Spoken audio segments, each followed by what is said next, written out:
poems I'm going to write is I'm going to write a poem for every element in the periodic table. And the first time I would ever read poems is when I would read them at a feature.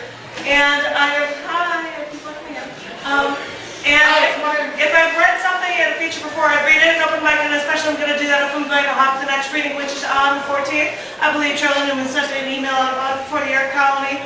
Yeah, I forwarded that. Yeah, she sent out with a bunch of people reading. I'm going to be doing a 10-minute stint there with pieces, the high end of the periodic table. So I thought I'd be two that I've read before at different features. This is the first one, and it is number 86 in the periodic table.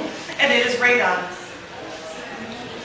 Went into Austria to the Gastein Curative Tunnel, where the ambient temperature was close to 100 degrees, the humidity was almost 80%, and the natural tunnel also contained a shocking amount of radon in the air. Now, I know the EPA reports that radon exposure in the home can lead to up to 20,000 lung cancer deaths per year. And you know, I kind of don't want to get lung cancer. But in the Gastein Curative Tunnel in these Hohe-Tauern mountains, first explored to mine for gold, they noticed extreme heat and humidity, but then they noticed that the mine workers with rheumatic problems were getting better when there, and they all had more energy. After discovering the radon in the air, they found that staying in the tunnel for certain lengths of time helped their ailments. The radon in the air helped their bodies make them heal themselves faster. I mean, people today still use this tunnel for curing assorted ailments. So I thought, one visit won't give me lung cancer. Maybe this is something I should try. So we went to the Radhausberg tunnels. I wore a swimsuit and rested in the tunnel for 45 minutes in silence with other attendants.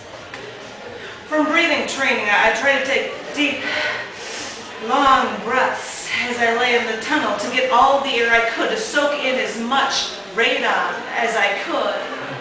I saw someone opening and closing their hands while they were laying in the Gastein Curative Tunnels, and it made me wonder if it would help my hands from, typing so much at the computer. Yes, I was dripping wet from the heat and the humidity, and I drank a ton of water. But it was probably novel to travel 4,700 miles to defy the EPA and overload myself just once with a radioactive element.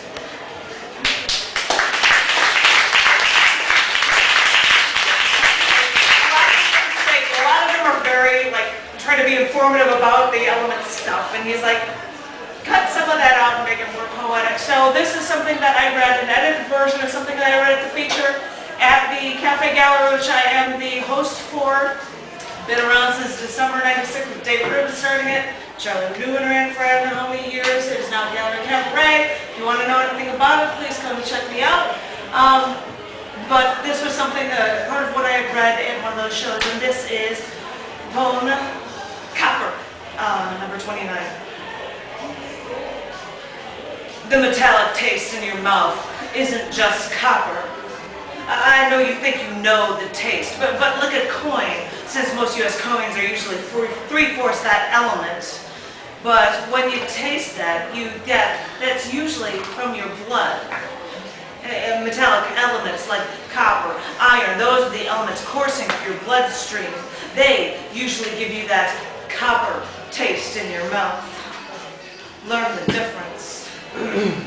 But you know, the thing is, what's really funny, if you're here to be technical about it and break it down, is that copper-jacketed bullets were not invented until Lieutenant Colonel Edward Rubin of the Swiss Army used it in 1862.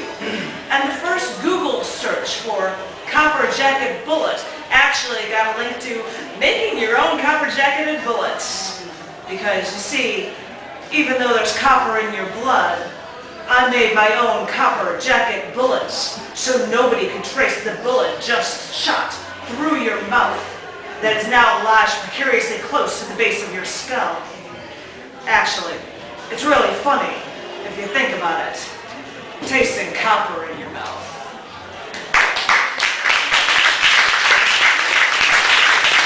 Do I know anything about the elements of Kumbugi or anything about the open mic Kumbugi? And thank you.